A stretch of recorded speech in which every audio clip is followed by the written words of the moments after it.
श्री रामकृष्ण वचनामृत प्रसंग केशव चंद्र सेन के साथ द्वितीय भाग। वचनामृत 27 अक्टूबर 1882। जय ठाकुर, जय मां। श्री रामकृष्ण देव और केशव सेन ठाकुर को दक्षिणेश्वर से स्टीमर द्वारा घुमाने ले जाने के लिए आए हुए हैं। साथ में बहुत से भक्त हैं। ठाकुर नाव से जाकर स्टीमर पर चढ़ेंगे। वे नाव पर आते ही समाधिस्थ हो जाते हैं। काफी प्रयत्न करके उन्हें थोड़ा होश में लाया गया, फिर स्टीमर पर चढ़ाया गया, तब भी भावस्थ हैं। धीरे धीरे उन्हें ले जाकर केबिन के बीच बैठाया गया। सभी भक्तगण उनके पास रहना चाहते हैं, जिससे उनकी प्रत्येक बात को सुन सके। जिसे जहां जगह मिली भीतर बैठ गया। वहां सबके लिए स्थान नहीं है, इसलिए अनेक लोग बाहर से ही उनकी बात सुनने के लिए आतुरता पूर्वक प्रतीक्षा करने लगे। ठाकुर फिर से समाधिस्थ हो गए, एकदम होश गंवा बैठे। समाधि भंग होने पर ठाकुर अस्पष्ट स्वर में बोले, मां मुझे यहां क्यों ले आई? क्या मैं इन लोगों की बेड़ के भीतर से रक्षा कर सकूंगा? ठाकुर ने किस अर्थ में यह बात कही, यह तो वे ही जाने। यहां पर मास्टर महाशय का मंतव्य यह है कि संभवतः ठाकुर यह कहते हैं, ये जो सारे जीव माया की बेड़ में बंधे हैं, उनका यहां से उद्धार क्या संभव है? मानो जगन माता से उनका यह प्रश्न है, यह अभिप्राय है। इसके बाद ठाकुर यह बात विस्तार से कह रहे हैं कि एक ही वस्तु को ज्ञानी, योगी और भक्त क्रमशः ब्रह्म, परमात्मा और भगवान कहकर पुकारते हैं। इस सब की चर्चा हम अपने तीसरे प्रवचन में कर चुके हैं। श्री रामकृष्ण देव अविरल रूप से भगवत प्रसंग कर रहे हैं, भक्तगण सुन रहे हैं। श्री मास्टर महाशय कहते हैं कि भक्तगण उस अमृत पान में इतने तन्मय हैं कि स्टीमर जो चल रही है, इसका उनको ध्यान नहीं। श्री रामकृष्ण देव के मुख से जो वचनामृत धारा बह रही है, उसे पीते हुए सभी मत हैं। वेदांत मत, ब्राह्म मत और तंत्र मत। ठाकुर सर्वप्रथम कहते हैं, वेदांतवादी ब्रह्मज्ञानी कहते हैं कि सृष्टि, स्थिति, प्रलय, जीव जगत यह सब शक्ति का खेल है। वे ब्राह्म भक्तों के सामने थे, अतः उन्होंने वेदांतवादी ब्रह्मज्ञानी कहा। पहले ब्राह्म लोगों को ब्रह्मज्ञानी शब्द से संबोधित किया जाता था। इसी कारण वे वेदांतवादी ब्रह्मज्ञानी कहकर दोनों का अंतर स्पष्ट कर दे रहे हैं। भले ही केशव के अनुयायी भी ब्रह्मज्ञानी के नाम से परिचित हैं, पर वे वेदांतवादी ब्रह्मज्ञानी नहीं है। अर्थात वे निर्गुण निराकार ब्रह्म के उपासक नहीं है। निर्गुण निराकार ब्रह्म को वे स्वीकार भी नहीं करते। वे निराकार केवल सगुण ईश्वर का भजन करते हैं। निराकार निर्गुण तत्व को ब्रह्म कहा जाता है। जब वह सगुण होता है, तब भले ही उसके आकार हो या न हो, साधारणतया उसका ब्रह्म शब्द के द्वारा उल्लेख नहीं किया जाता, तब उसे कहा जाता है ईश्वर। ब्रह्म ज्ञानी इसी ईश्वर पर विश्वास करते हैं और वेदांतवादी ब्रह्मज्ञानी निर्गुण निराकार ब्रह्म पर विश्वास करने वाले होते हैं। इसीलिए वेदांतवादी ब्रह्मज्ञानियों को ब्रह्मज्ञानियों से अलग करते हुए ठाकुर कहते हैं, वेदांतवादी ब्रह्मज्ञानी कहते हैं कि सृष्टि, स्थिति, प्रलय, जीव जगत यह सब शक्ति का खेल है। विचार करने से यह सब स्वप्नवत है। ब्रह्म ही वस्तु है और सब अवस्तु। शक्ति भी स्वप्नवत है, अवस्तु है। यही पर वेदांत और तंत्र मत का भेद है। तंत्र मत में शक्ति को मिथ्या नहीं कहते। जैसे ब्रह्म सत्य है, वैसे ही शक्ति भी सत्य है। ब्रह्म और शक्ति दो पृथक वस्तुएं हैं, ऐसा भी नहीं कहा जा सकता। एक ही तत्व दो रूपों में अभिव्यक्त है। जब वह तत्व सृष्टि, स्थिति और लय करता है, तब उसे शक्ति कहा जाता है, और जब उसमें सृष्टि, स्थिति आदि क्रिया नहीं होती है, तब उसी को ब्रह्म कहकर पुकारा जाता है। अब प्रश्न उठता है कि दो सत्य होने से द्वैतापत्ति होगी या नहीं। तंत्र कहता है द्वैतापत्ति नहीं होगी, क्योंकि ब्रह्म और शक्ति अभिन्न है, एक ही तत्व है। किंतु वेदांतवादी कहते हैं शक्ति मिथ्या अनिर्वचनीय है, ब्रह्म ही वस्तु है और शेष सब अवस्तु। यह हुआ वेदांत और शाक्त मत का पार्थक्य। श्री रामकृष्ण देव, ब्रह्म और शक्ति अभेद। इसके पश्चात ठाकुर कहते हैं, किंतु हजार विचार करो, समाधि लाभ न होने तक शक्ति के राज्य से बाहर जाने का उपाय नहीं है। जिस अवस्था में किसी क्रिया का, जगत का बोध नहीं रहता, उसे समाधि की अवस्था कहते हैं। उस अवस्था में साधक भले ही शक्ति के इलाके से बाहर चला जाता है, किंतु जब तक जगत का, मैं का बोध है, तब तक शक्ति के इलाके से बाहर जाने का उपाय नहीं है। ठाकुर इसी बात को कहते हैं, हजार उपाय करो, समाधि लाभ न होने तक शक्ति के राज्य से बाहर जाने का उपाय नहीं है। मैं ध्यान कर रहा हूं, मैं विचार कर रहा हूं, यह सब शक्ति के राज्य में, उसके ऐश्वर्य की सीमा में है। इसीलिए ब्रह्म और शक्ति अभिन्न है। एक को स्वीकार करने से दूसरे को भी मानना पड़ता है। ऐसा कहकर ठाकुर यह बताते हैं कि इन दोनों ही अभिन्न वस्तुओं को अनिवार्यता स्वीकार करना पड़ता है। ठाकुर की यह बात वेदांत दर्शन की ओर से देखने पर एक नया दृष्टिकोण उपस्थित करती है, लेकिन इसे ठीक नया कहना भी उचित नहीं।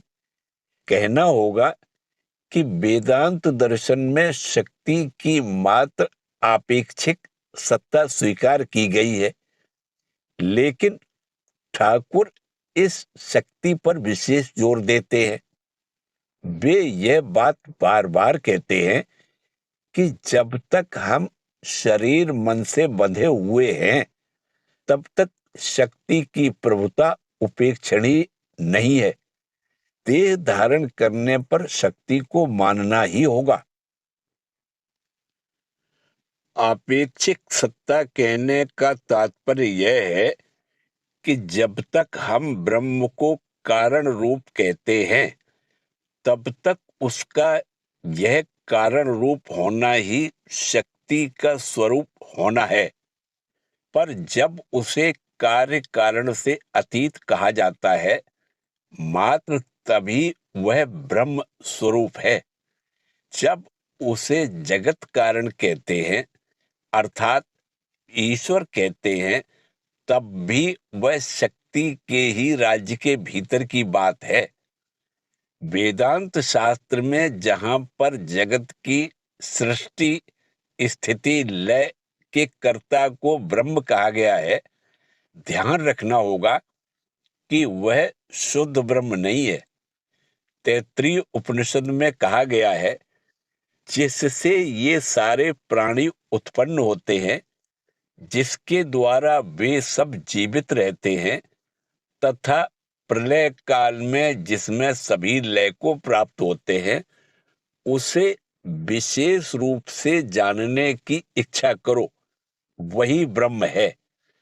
यहां पर ब्रह्म निर्गुण निराकार सत्ता के रूप में निर्दिष्ट नहीं हुआ है। जब वह निर्गुण होता है, तब सृष्टि आदि क्रिया नहीं होती। जो प्रकृति निर्गुणात्मक है, ब्रह्म से अभिन्न है, वह सांख्य की प्रकृति नहीं है, क्योंकि तंत्र में उसे जड़ नहीं कहा जाता। ऐसी जो प्रकृति है, उसे ही शक्ति कहते हैं। वही आद्या शक्ति है, वही काली है, वही इस जगत की सृष्टि, स्थिति, लय करने वाली है। उसी को परमेश्वरी या परमेश्वर या जगत कारण ब्रह्म कहा जाता है। अतः इस दृष्टि से देखने पर यह ध्यान रखना होगा कि ईश्वर तक सब कुछ शक्ति के भीतर है, शक्ति के बाहर नहीं। ठाकुर कहते हैं, मैं ध्यान करता हूं, मैं विचार करता हूं, यह सब शक्ति के राज्य में, उसके ऐश्वर्य की सीमा में है। तोतापुरी की नई दृष्टि। हमें ध्यान रखना होगा कि तोतापुरी ब्रह्मज्ञानी थे। उन्होंने साक्षात अद्वैत तत्व की अनुभूति की थी। इस संबंध में संदेह करने की कोई गुंजाइश नहीं है, क्योंकि ठाकुर यह बात बार बार कहा करते थे। ऐसे तोतापुरी भी भ्रम में पड़ गए थे कि शक्ति मिथ्या है।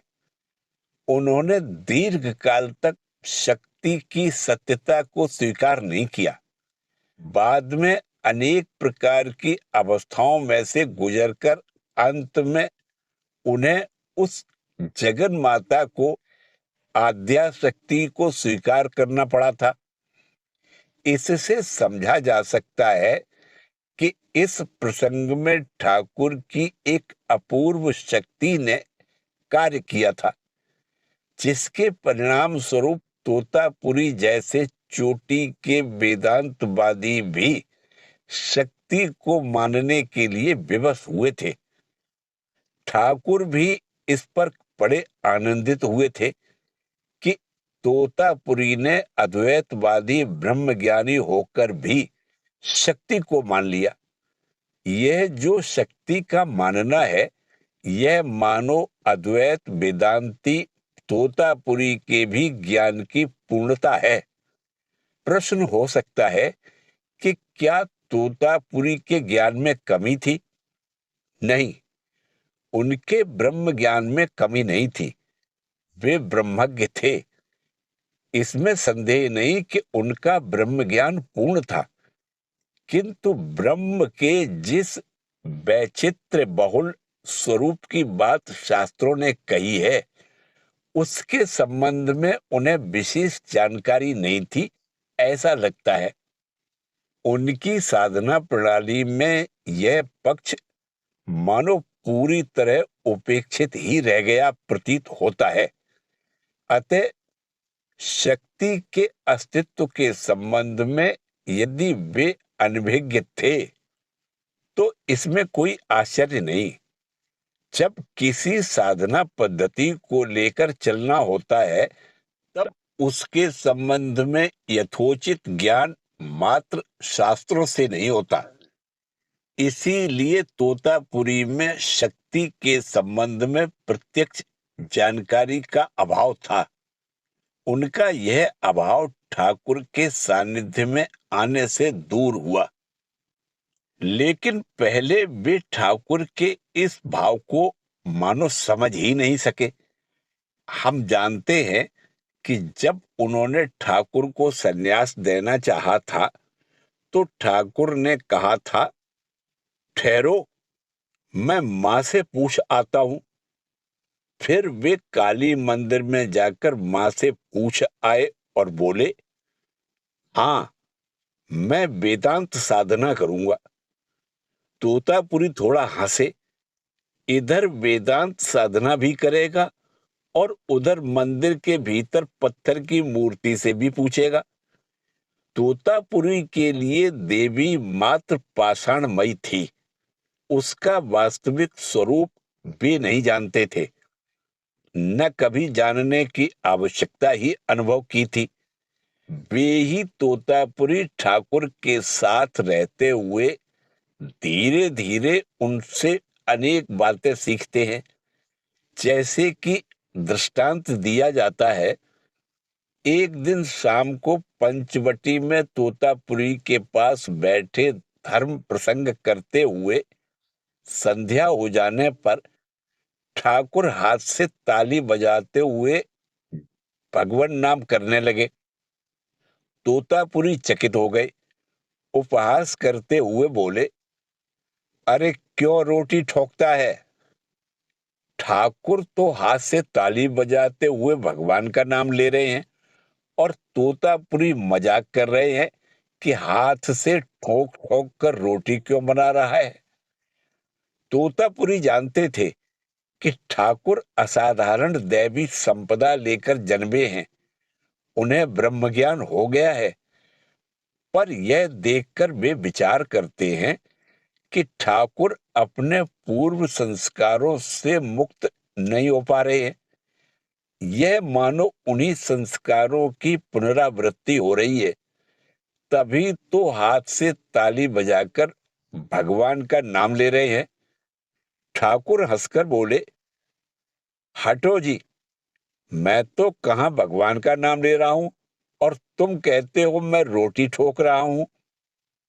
तोतापुरी के उपहास करने पर भी ठाकुर जानते हैं कि एक दिन आएगा जब तोतापुरी इन सब साधनाओं को भी स्वीकार करेंगे। इसलिए वे धैर्य पूर्वक उस दिन की प्रतीक्षा कर रहे थे। उन्होंने ऐसा ही धीरज अपने शिष्यों को शिक्षा देने में प्रदर्शित किया था।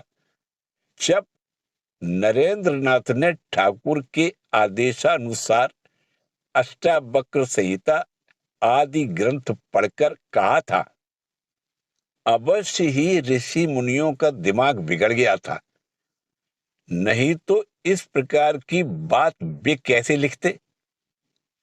तब ठाकुर बोले थे, तू इस समय इस बात को नहीं समझ पा रहा है तो इस कारण ऋषि मुनियों की निंदा क्यों करता है। ठाकुर धीरज रखकर उपयुक्त समय की प्रतीक्षा कर रहे थे। तत्पश्चात एक दिन जब नरेंद्रनाथ ने लोटा कटोरी ईश्वर कहकर हंसी की, तब ठाकुर ने उनका स्पर्श करते हुए अद्वैत तत्व के संबंध में उनके सारे संदेह दूर कर दिए। तोतापुरी के प्रसंग में भी ठाकुर जानते थे कि वे द्वैत भाव की उपासना की बात बाद में समझेंगे और सचमुच ही बाद में तोतापुरी को वह समझना पड़ा। यह जो विभिन्न प्रकार से भगवान की सत्ता की उपलब्धि है, इस संबंध में यदि हमें प्रारंभ से जानकारी न हो तो बाद में हमें वह जान लेना होगा। विशेषकर जो आचार्य होंगे उनके लिए यह नितांत प्रयोजनीय है। जिनके जीवन में इस प्रकार की जानकारी परिपूर्ण मात्रा में आएगी, उन्हीं का जीवन आचार्य के रूप में पूर्ण माना जाएगा।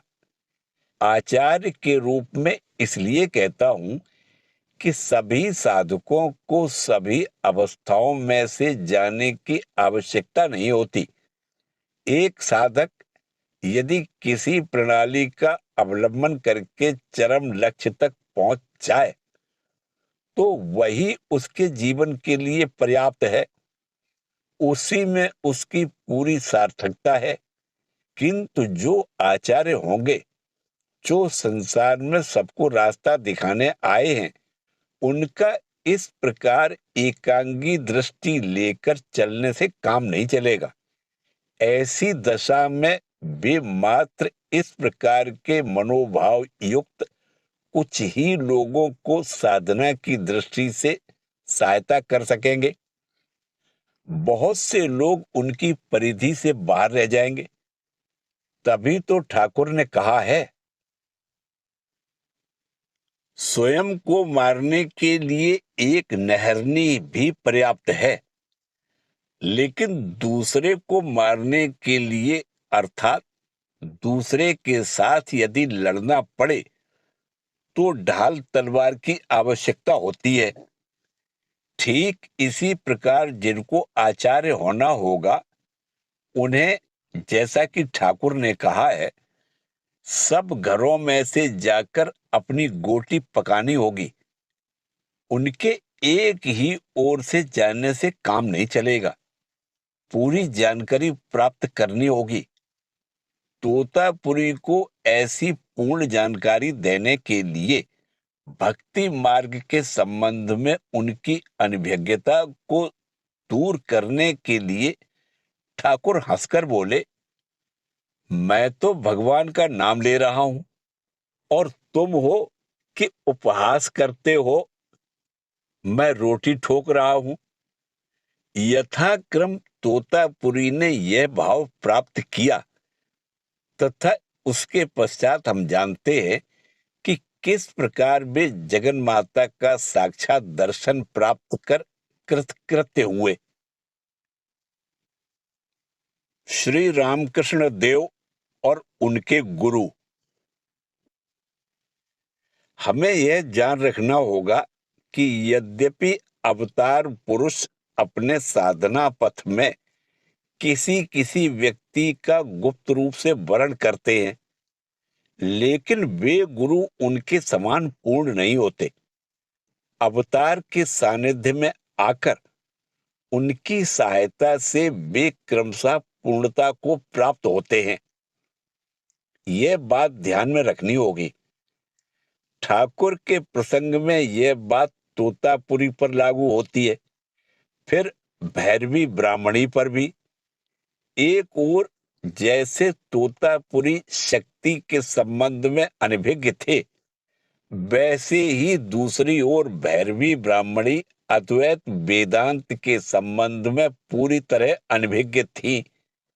हम जानते हैं कि जब ठाकुर तोतापुरी की सहायता से अद्वैत वेदांत की साधना करने जा रहे थे, तो भैरवी ब्राह्मणी ने ठाकुर को सावधान कर दिया था, बाबा, उन अद्वैतवादी लोगों के साथ इतना मेल जोल न रखो, इससे तुम्हारी भाव भक्ति सूख जाएगी। उन लोगों के साथ मिलने से भक्ति की हानि होगी। तो अद्वैत वेदांत के संबंध में जैसे भैरवी ब्राह्मणी को कोई ज्ञान नहीं था, वैसे ही तोतापुरी को भी द्वैत भाव साधना के संबंध में, शक्ति के संबंध में कोई जानकारी नहीं थी। भैरवी ने अपना ज्ञान का भंडार ठाकुर के संपर्क में आकर बढ़ाया था। उसी प्रकार तोतापुरी ने भी ठाकुर के सानिध्य में आकर शक्ति संबंधी ज्ञान प्राप्त करके अपना ज्ञान और अधिक समृद्ध किया था। ब्रह्म और शक्ति की अभिन्नता के संबंध में ठाकुर कहते हैं, ब्रह्म और शक्ति अभिन्न है। एक को मानने से ही दूसरे को मानना होगा। जैसे अग्नि और उसकी दाहिका शक्ति, अग्नि को मानने से ही दाहिका शक्ति को मानना होगा। दाहिका शक्ति को छोड़कर अग्नि की कल्पना नहीं की जा सकती। फिर अग्नि को छोड़कर दाहिका शक्ति की भी कल्पना नहीं की जा सकती। सूर्य को छोड़कर सूर्य की रश्मि की कल्पना नहीं की जा सकती। फिर सूर्य की रश्मि को छोड़कर सूर्य की कल्पना नहीं की जा सकती। कहा जाता है, शक्ति शक्तिमतो अभेदः, अर्थात शक्ति और शक्तिमान दोनों अभिन्न हैं। वस्तु एक ही है।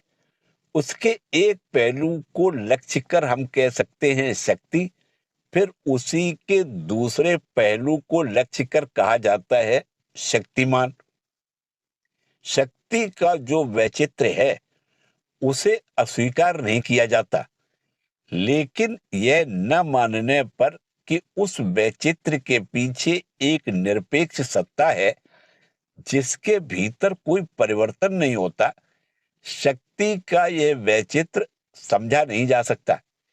एक स्थायी सत्ता को मानना ही पड़ेगा। फिर साथ ही इस स्थायी सत्ता की जो विभिन्न प्रकार से अभिव्यक्तियां होती हैं, उन्हें भी स्वीकार करना होगा। परिणामवाद और विवर्तवाद। दार्शनिक लोग कहते हैं कि अभिव्यक्ति के दो प्रकार हैं।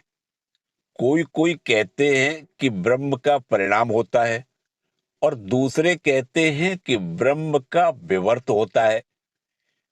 असल बात यह है कि चाहे परिणाम कहें या विवर्त, यह सब बात की बात है। जो लोग परिणाम कहते हैं वे पार्थक्य को प्रत्यक्ष देखते हैं। उन्हें लगता है कि ब्रह्म परिवर्तित हुआ है। दूसरी ओर अद्वैत वेदांतवादी कहते हैं, जिसमें भी परिणाम या परिवर्तन होता है वही नश्वर है, वह नित्य नहीं हो सकता। यदि ब्रह्म का परिणाम होता हो तो वह कभी नित्य नहीं हो सकता, वह अनित्य हो जाएगा। अतः फिर उसमें ब्रह्मत्व नहीं रह जाएगा। इस दोष के कारण परिणाम की जो प्रतीति होती है उसे वास्तविक परिणाम न कहकर वे प्रतीति मात्र कहते हैं और उसके लिए एक दार्शनिक शब्द का प्रयोग करते हैं जिसे विवर्त कहते हैं। विवर्त में तत्व परिवर्तित नहीं होता, परिणाम में तो तत्व ही परिवर्तित हो जाता है। जैसा कि एक श्लोक में कहा गया है, सतत्वतोन्यथा प्रथा विकार इत्युदाहरता, अतत्वतोन्यथा प्रथा विवर्त इत्युदीयते। तत्व यदि परिवर्तित न हो, वह एक होता हुआ भी अनेक प्रतीत हो तो उसे विवर्त कहते हैं, और यदि तत्व भी परिवर्तित हो जाए तो उसे विकार या परिणाम कहते हैं। जैसा कि दृष्टांत दिया जाता है, दूध परिवर्तित होकर दही के रूप में परिणाम को प्राप्त होता है। दूध अब दूध नहीं रहा, दही हो गया। इसे कहा जाता है विकार या परिणाम। और विवर्त का दृष्टांत है, एक रस्सी है, वह कभी सांप के रूप में दिखती है तो कभी लाठी के रूप में, कभी माला तो कभी जलधारा के रूप में, और कभी तो ऐसा लगता है मानो जमीन फट गई है। यह जो अनेक प्रकार की उस रस्सी की प्रतीति है, उससे रस्सी के रूप में परिवर्तन नहीं होता। रस्सी तो जैसी रस्सी है वैसी ही रहती है। इसे कहते हैं विवर्त। हमारी दृष्टि में यह वैचित्रमय जगत ब्रह्म का चाहे विवर्त हो चाहे परिणाम, उससे कुछ बनता बिगड़ता नहीं। क्योंकि असल बात यह है कि जो वस्तु शब्द से अतीत है, उसको हम शब्द के द्वारा समझाने की चेष्टा मात्र करते हैं, किंतु उसे समझाने में समर्थ नहीं हो पाते। शास्त्र कहते हैं कि ब्रह्म एक अद्वितीय होकर भी अनेक रूपों में प्रतीत हो रहा है। उसकी अनेक रूपों में प्रतीत होने की यह जो शक्ति है, उसे अचिंत्य शक्ति कहा जाता है। उसी को सृष्टि, स्थिति, लय कारिणी शक्ति कहा जाता है। जैसे ब्रह्म अचिंत्य है, वैसे ही उसकी शक्ति भी अचिंत्य है। क्योंकि इस शक्ति को बुद्धि के द्वारा नापा नहीं जा सकता। जैसे हम अपनी बुद्धि के द्वारा ब्रह्म को नहीं नाप सकते, वैसे ही उसकी शक्ति को भी। इसलिए ये दोनों हमारे तर्क के अतीत हो जाते हैं और वहां पर हम इन दोनों तत्वों का पार्थक्य नहीं सोच पाते। इसलिए कहते हैं कि दोनों एक हैं, अभेद हैं। जैसे ब्रह्म तर्क अतीत है, वैसे ही उसकी शक्ति भी। और चूंकि दो तर्क अतीत वस्तुओं को तर्क की सहायता से अलग अलग करना हमारे लिए संभव नहीं है, इसीलिए उन्हें हम अभिन्न कहते हैं। श्री रामकृष्ण देव की उपमा और व्याख्या। ब्रह्म से अभिन्न ब्रह्म की वह शक्ति कभी सक्रिय है तो कभी निष्क्रिय। कभी के द्वारा समय की बात नहीं कही जा रही है। यह कहा जा रहा है कि किसी व्यक्ति की अवस्था विशेष के संदर्भ में कभी निष्क्रिय है। यह कहने से समझना होगा कि किसी व्यक्ति के लिए एक विशेष अवस्था में वह निष्क्रिय है, फिर उसी व्यक्ति के लिए अन्य अवस्था में वह सक्रिय है। इन दो अवस्थाओं को ध्यान में रखकर कहा जाता है ब्रह्म अथवा शक्ति। यही बात ठाकुर समझा रहे हैं। वे कह रहे हैं,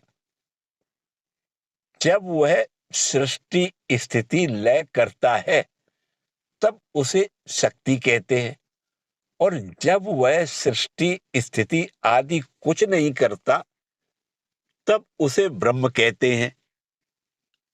ये जब और तब दो शब्द ध्यान देने योग्य हैं। इनका तात्पर्य किससे है? क्या समय से? यदि ऐसा हो तब तो ब्रह्म की शक्ति का यह जो प्रकाश है, वह काल के द्वारा घिर जाएगा, परिमेय हो जाएगा। लेकिन काल के द्वारा उसका परिमाप नहीं होता। अतः हमें समझना होगा कि साधक की अवस्था विशेष के अनुसार प्रतीति के तारतम्य की बात कही जा रही है। अर्थात जब माने जिस अवस्था में और तब माने उस अवस्था में, ऐसा बतलाने से शायद बात समझने में सरल होगी। हम यह बात क्यों कह रहे हैं? जगत के संबंध में हमारी धारणा है कि उसकी सृष्टि होती है, स्थिति होती है और उसका लय होता है। लेकिन यह धारणा अत्यंत सीमित है, क्योंकि यह मात्र उसी जगत के संबंध में है जिसकी हम उपलब्धि करते हैं। हम यह कैसे कह सकते हैं कि और भी इसी प्रकार के अनंत जगत नहीं है? ठाकुर ने कहा था, जगत क्या इतना सा है? वर्षा ऋतु में गंगा में केकड़े होते हैं, जानते हो? उसी प्रकार असंख्य जगत हैं। अतएव हमारे सामने देश काल आदि से अपरिछिन्न जो जगत प्रतीत होता है, उस प्रकार के अनंत जगत हैं। जब एक जगत में प्रलय होता है तब संभव है दूसरे जगत में सृष्टि की धारा चल रही हो। ऐसे प्रलय को खंड प्रलय कहा जाता है।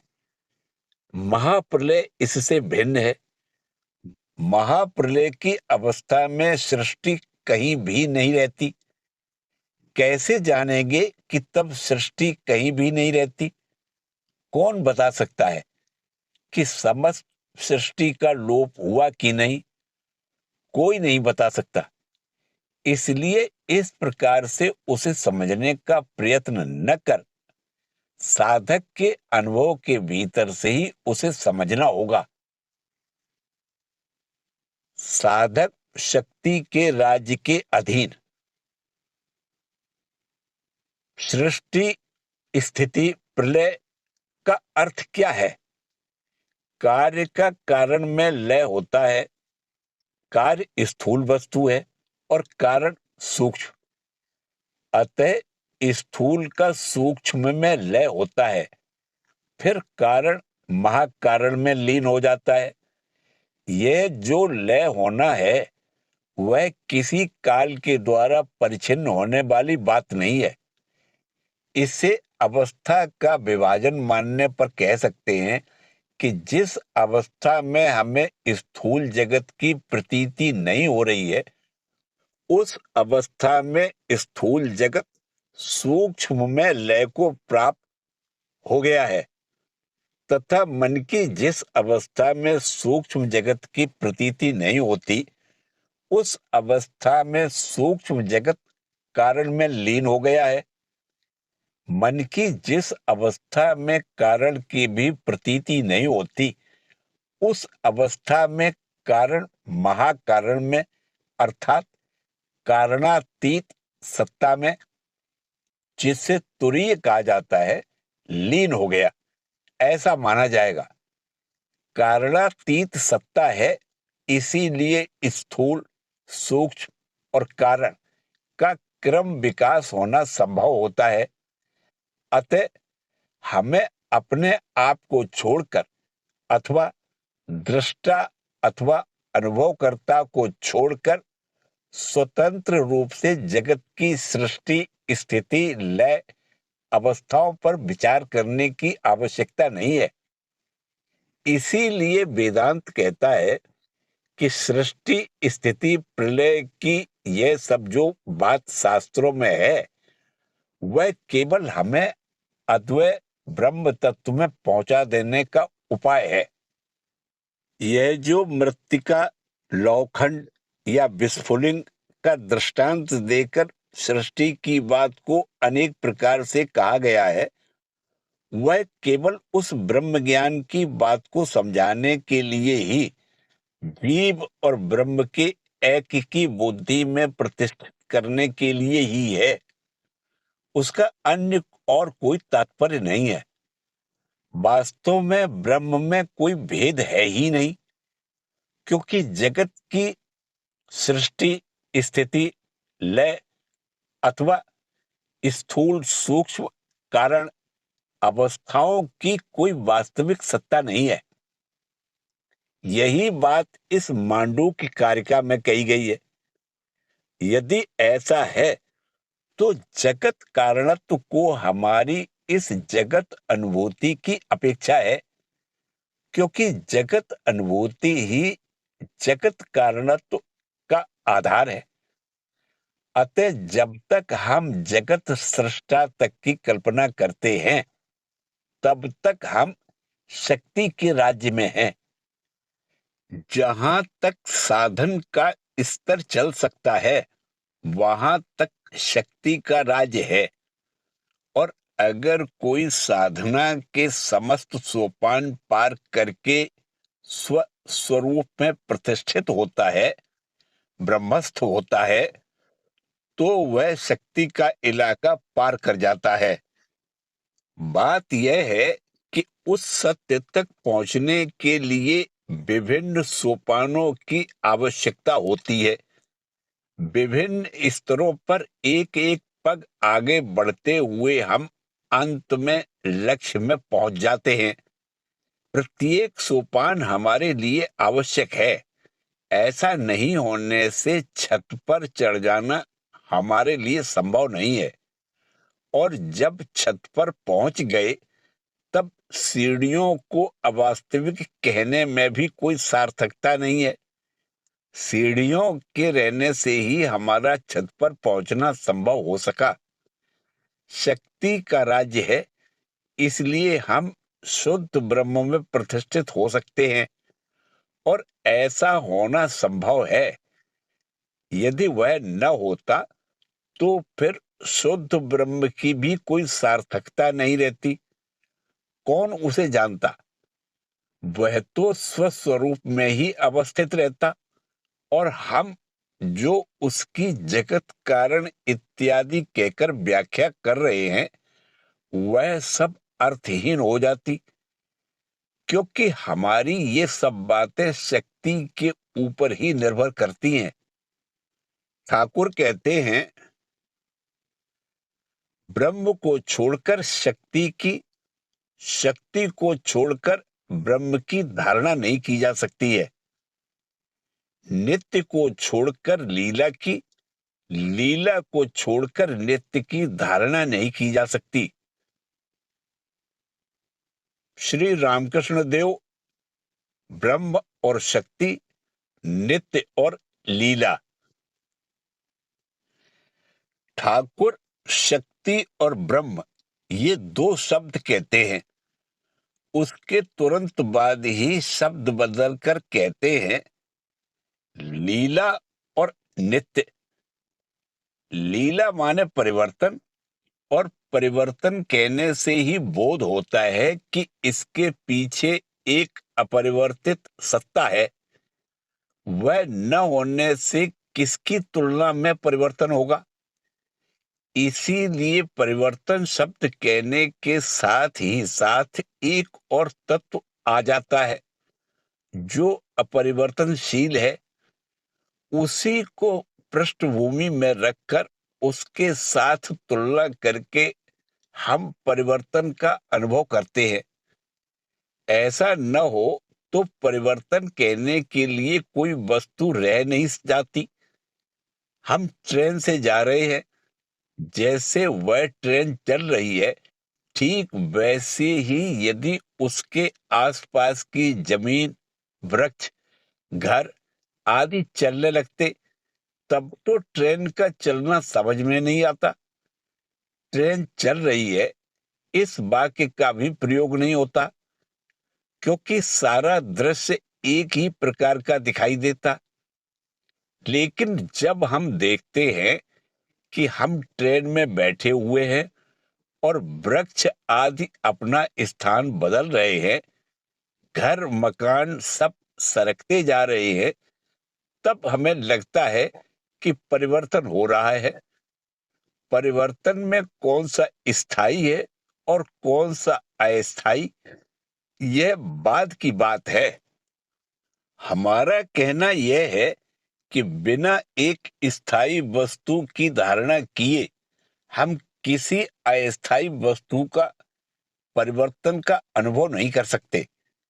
इसी प्रकार बिना अस्थायी वस्तु की कल्पना के हम किसी स्थायी वस्तु की भी कल्पना नहीं कर सकते, क्योंकि स्थायी और अस्थायी ये ऐसे दो शब्द हैं और अर्थबोध के लिए परस्पर एक दूसरे से इस प्रकार जुड़े हैं कि एक को छोड़ दूसरे की कल्पना नहीं की जा सकती। नित्य और लीला भी ठीक इसी प्रकार है। भगवान की यह जो सृष्टि, स्थिति, लय, लीला चल रही है, इस लीला का तात्पर्य है परिवर्तन। यदि हम एक स्थायी वस्तु की, नित्य वस्तु की धारणा न करें तो इस परिवर्तन की कल्पना ही नहीं कर पाएंगे। अतएव नित्य को छोड़कर लीला की कल्पना नहीं की जा सकती, फिर लीला को छोड़कर नित्य की कल्पना भी नहीं की जा सकती। जैसा कि हम पहले कह आए हैं इस प्रकार शक्ति को छोड़कर ब्रह्म की कल्पना नहीं की जा सकती। ब्रह्म को छोड़कर शक्ति की भी कल्पना नहीं की जा सकती।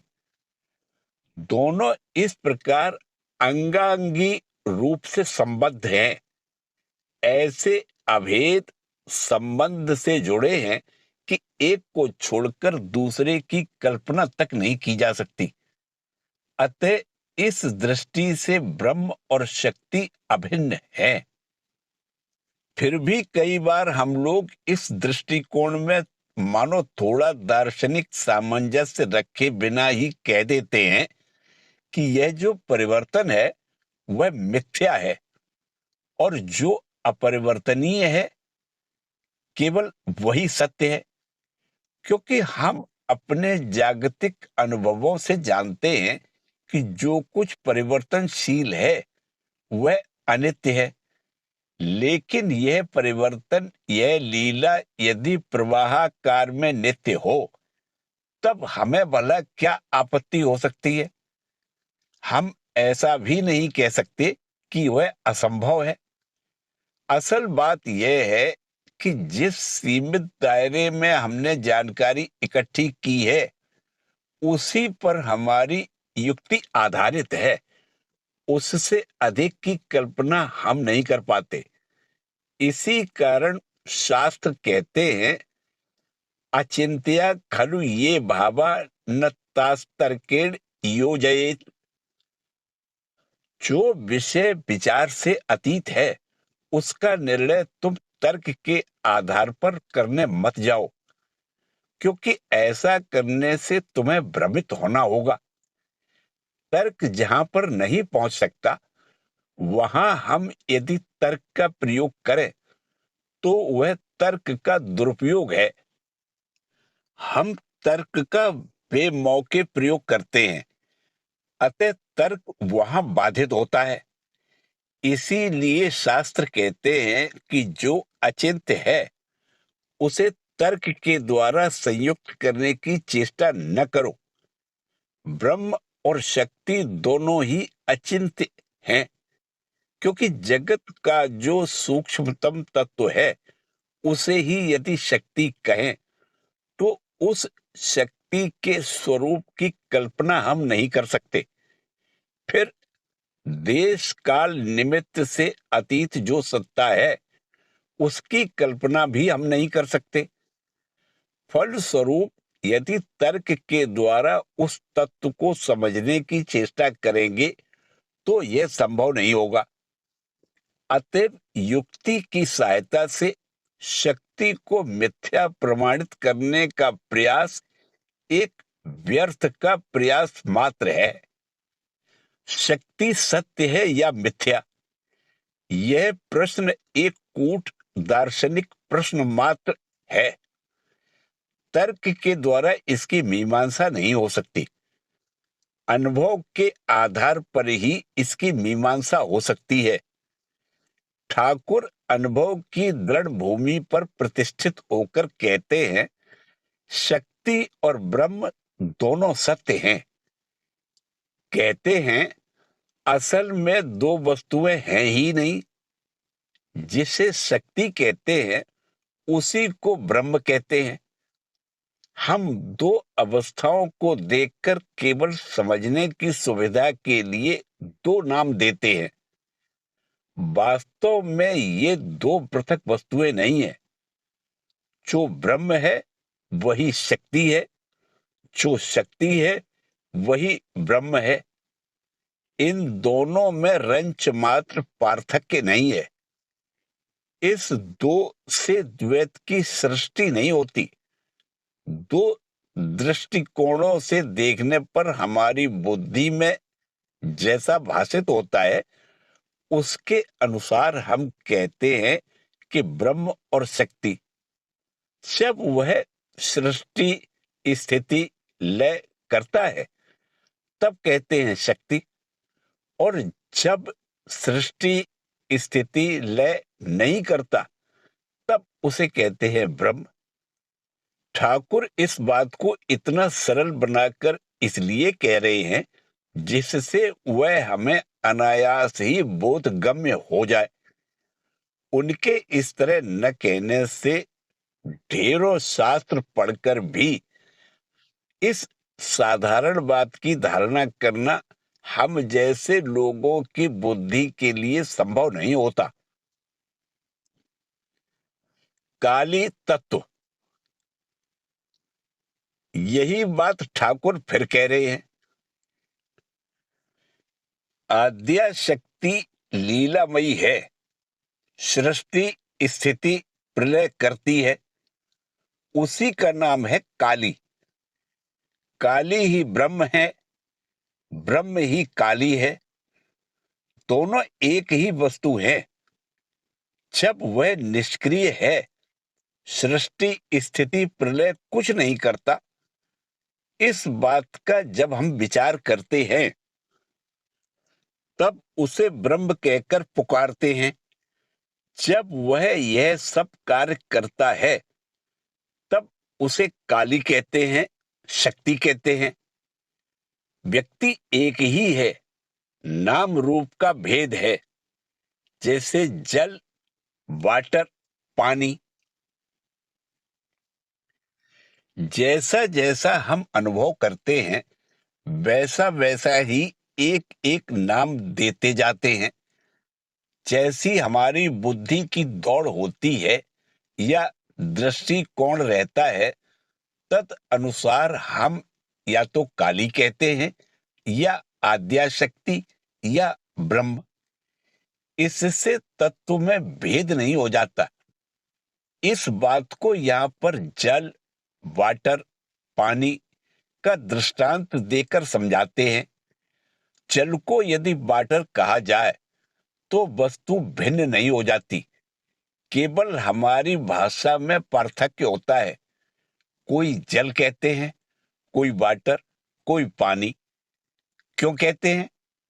हमने जैसा सीखा है, हमारे जैसे संस्कार हैं, हमारा जैसा अभ्यास है, उसी के अनुसार हम शब्द प्रयोग करते हैं। जब हम अपने संस्कार के अनुरूप देखते हैं कि वह जगत की सृष्टि स्थिति प्रलय कर रहा है, तब उस दृष्टिकोण से हम उसे शक्ति कहते हैं। और जिस अवस्था में हम निष्क्रिय सत्ता में प्रतिष्ठित होते हैं तब उसे लक्ष्य कर कहते हैं ब्रह्म। केवल शब्दों का भेद है, तत्व में कोई भेद नहीं। ठाकुर यहां इस बात पर बहुत जोर देकर कह रहे हैं। इसके पश्चात की बात कही जा रही है। केशव कह रहे हैं, काली कितने प्रकार से लीला कर रही है, यह जरा एक बार कहिए ना। केशव ने ये सब बातें ठाकुर से सुनी हैं, उन्हीं की पुनरावृत्ति कराना चाहते हैं, जिससे वे फिर से सुनकर उन बातों का और भी आस्वादन करें तथा अन्य भक्तों को भी सुनाए। यही उनका उद्देश्य है। हमें पहले से ही ध्यान में रखना होगा कि काली कहने से ठाकुर का अभिप्राय क्या है। इस प्रसंग में राम प्रसाद का भी कथन है, काली ब्रह्म जेने मर्म धर्माधर्म सब छेड़े छी। काली और ब्रह्म ये दो भिन्न नहीं है, ये मैं जान गया हूं। ये जानकर धर्म अधर्म अर्थात सब प्रकार की उपाधि का परित्याग कर मैं निर्विशेष तत्व में प्रतिष्ठित हो गया हूं। वे एक दूसरे स्थान पर कहते हैं, मात्र भावे आमी तत्व कोरी जारे, सेटा चातरे की भांगवो हाड़ी बोझ नारे मन ठारे ठारे। मैं मातृभाव से जिसकी आराधना करता हूं, उसके तत्व का भंडा क्या मुझे चौराहे पर फोड़ना होगा? मन इशारे से ही समझ ले। अभिप्राय यह है कि मां कहें, काली कहें, शक्ति कहें या विभिन्न देवी देवता के रूप में उस तत्व का वर्णन करें, वास्तव में वह वही एक ब्रह्म है। इस बात को क्या और अधिक खोलकर कहना पड़ेगा? समाधि में शक्ति के राज्य से बाहर।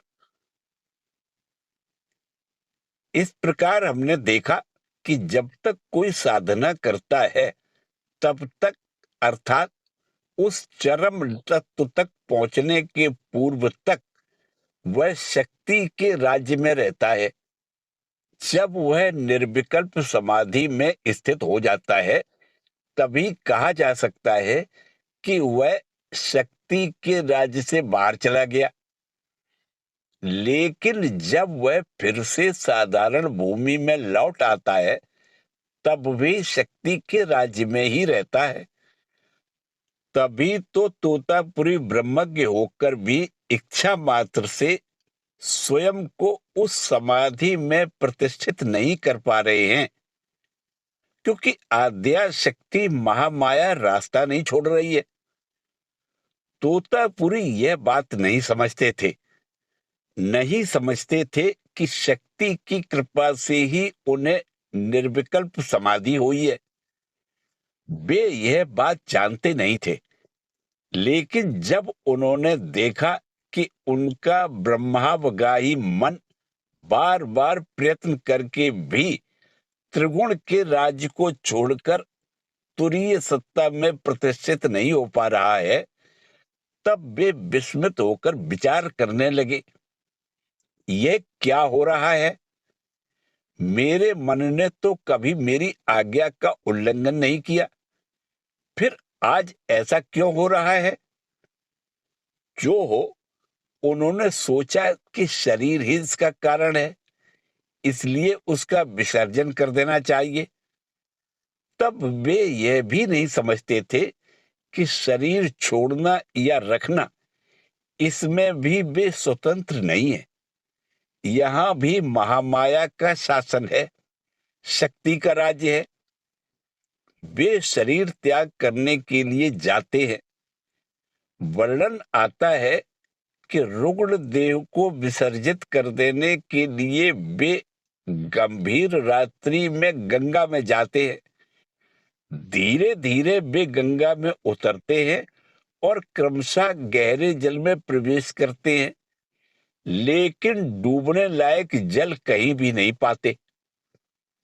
चलते चलते लगभग दूसरे किनारे पर चले गए, तब भी उन्हें डूबने लायक जल नहीं मिला। तब वे अबाक होकर सोचने लगे, यह कैसी दैवी माया है? डूब मरने लायक जल भी आज गंगा में नहीं है। यह कैसी अपूर्व लीला है। ज्यों ही यह बात मन में उठी और यही अंतिम सोपान है, त्यों ही उन्हें जगन माता की सत्ता की अनुभूति हुई। वे जल में, थल में, देह में, मन में, सर्वत्र उस आद्य शक्ति की लीला का अनुभव करने लगे। वे समझ गए कि जब तक मनुष्य शरीर के भीतर है तब तक आद्या शक्ति की इच्छा के बिना उसके प्रभाव से मुक्त होने की सामर्थ्य किसी में नहीं है, मरने की भी सामर्थ्य नहीं है। और तब उन्हें उस आद्या शक्ति की अधीनता स्वीकार करने को बाध्य होना पड़ा। वे उस आद्या शक्ति को जगन माता के रूप में ग्रहण करने को विवश हुए। श्री रामकृष्ण देव के गुरु के रूप में उनके आने की जो सार्थकता थी, वह यहीं पर उन्हें परिपूर्ण रूप में प्राप्त हुई। हमने पहले ही कहा है कि जो भी श्री रामकृष्ण देव के गुरु के रूप में आए, वे सभी उनके पास आकर किसी न किसी प्रकार अपनी अपूर्णता को दूर कर पूर्णता का लाभ करने में समर्थ हुए थे।